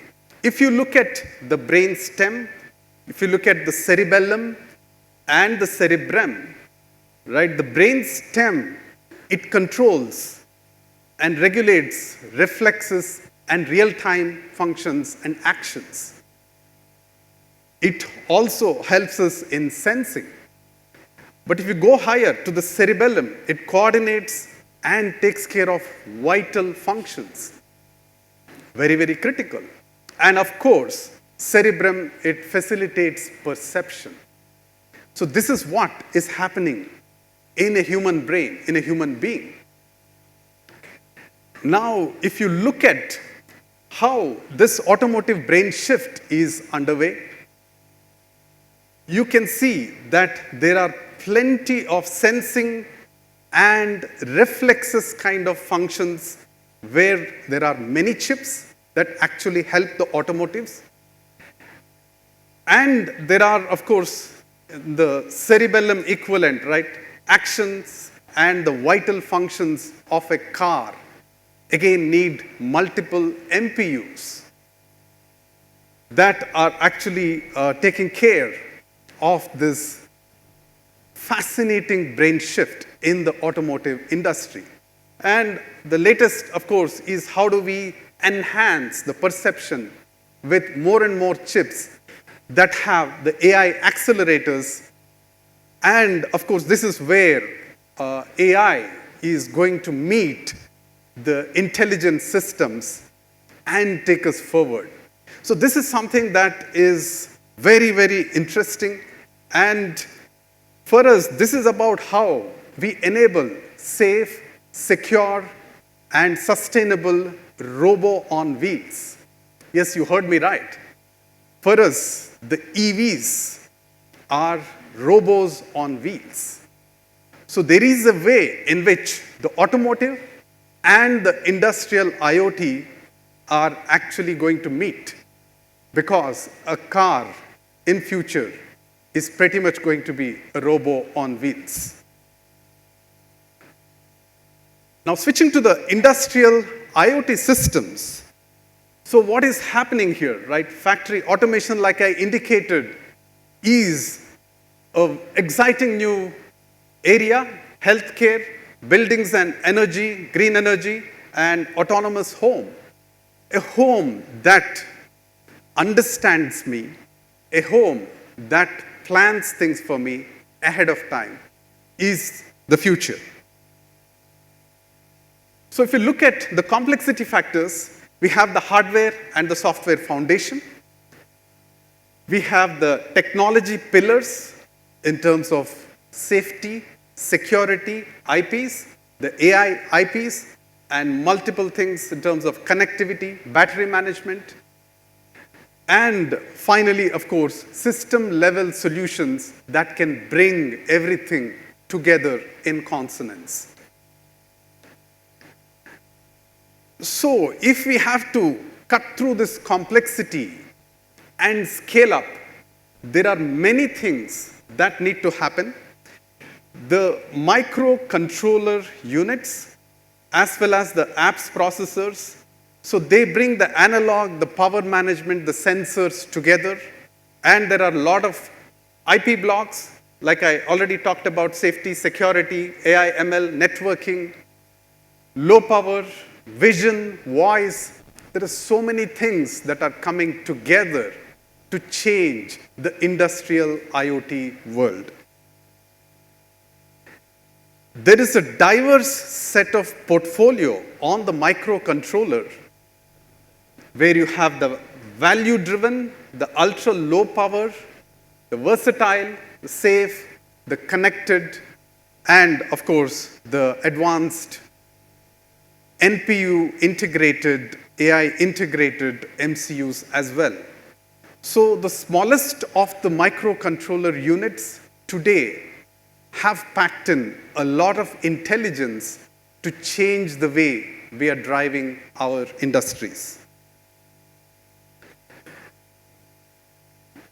And if we look at the AI ML solutions, EIQ, right, from the MCUs all the way to the apps processors, AI is all pervasive, right? And we have the ML software toolkits, we have ML training, inference, and optimization for maximum performance. Now, some of the use cases or examples of the AI ML applications are command recognition, cybersecurity, identity recognition, presence detection, and more, and many more use cases that our customers are continuously churning out. So if you look at the industrial depth camera, which is again a fascinating application where you have the applications processor right at the center working in cohort with external NPU, a Wi-Fi Bluetooth connectivity, and also a real-time controller, you can see that there is a lot of differentiation that one can make in terms of the vision, in terms of video, in terms of network, and many things. This is something that is a huge step forward, right, in our industrial IoT space, where the factories of tomorrow are changing the very way in which we are working. In fact, one of the examples of these future factories is already underway at TSMC, our fab partner. Right? There are fascinating systems that are underway inside the TSMC factories to enable automation and to reduce the downtime and maximize the efficiency. This is what I was talking about on the smart home fast lane. How do we enable a more sustainable world? Right? So this is about the home talking to me and making sure that things happen even without my involvement. Making sure that the car is waiting. Making sure that the solar panel is clean. Making sure that my favorite temperature is kept. Making sure that there is my wallet that is available, and also making sure that the smart home is tracking my vitals and asking me to recommend and go for a run. Of course, I may not listen to the bot all the time. I don't like running, I would prefer a walk. But the point is this, right? I mean, this is something that is the future of the smart homes, right? This is happening as we speak, and pretty soon, I'm hoping that all homes will upgrade to the smart homes. Today, people are talking about something in the upwards of 20-30% of the homes are getting smarter. Now, switching to one of the key topics and themes for the conference, right? AI for silicon. And I would say silicon for AI, and I'll explain what I mean by that. There are billions of transistors in our chips. So AI is ideally suited to aid the silicon design and development, right? That is what we would automatically expect. But at the same time, if you see the line with the red dots, the number of macros in our chips is increasing, but it is still in the tens or hundreds. So that is a small number. So yes, we have billions of transistors in many of the chips, but the number of macros is in the hundreds. The number of chips that we are doing is in the hundreds and thousands. So there is the large data set, there is the small data set. So this is a very unique challenge in terms of AI for silicon. If you look at a recent McKinsey and Company report, the cost of doing a 5-nanometer chip is running into hundreds of millions of dollars. So the costs are increasing. But at the same time, the silver lining is we can bring AI into chip design. There is a long-term potential of 30% reduction in R&D costs and 15% reduction in cost of goods. Now it is up to us how we define this long-term. Do we want to make it happen in 2 years or 5 years? That is where the challenge is, and that is where all the bright minds in the industry are working together to bring this alive. And if you look at the AI-enabled design and manufacturing, on the design side, documentation teams are reducing in size because AI/ML is changing the way we are doing it. Physical design, verification coverage, AI has already entered. Simulation testing, design automation. I'm sure Shankar will be talking later in the day about what is happening in the EDA world and how the domain of design is getting completely transformed. Similarly, manufacturing, the way for manufacturing is getting transformed, not just at the industry or industrial IoT level, but also in terms of AI entering and helping in processing, process monitoring, in the data analysis, and optimizations, and more. Now, what are the aims ahead in terms of AI? We all know about the LLMs. We all use ChatGPT. But I am betting that the SLMs, the small language models, are the ones that are going to help the edge processing, make things faster, and also make sure that the edge processing happens with much less power, with equally good performance. So this is one aim that we have.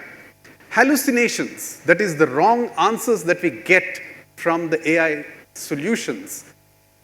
I'm hoping hallucinations will give us opportunities. Because if you look at the VLSI space, it is all about optimization. And optimization is an extremely difficult problem. So I'm really hoping that the wrong answers from the hallucinations will give us a new starting point that will help us get a better local minima and hopefully, ultimately, a better or the path to the global minima. And also newer algorithms that thrive with less data. Like I said, in the chip design, we have data with billions of transistors and a huge data set, but we also have things with less data. So newer algos should hopefully help us there. So in summary, what we are looking at is silicon and systems for AI and AI for silicon and systems. Both are needed and both are happening so that we can enable a safe, secure, and sustainable world. And that is possible only if we come together, because at NXP we believe we are brighter together. Thank you all. Thank you. Thank you, Mr. Puvada. That was very interesting, and I really liked your mapping of the brain and the automobile. I think that was very good. I'd like to request Professor Vishwani to come and hand over a memento to.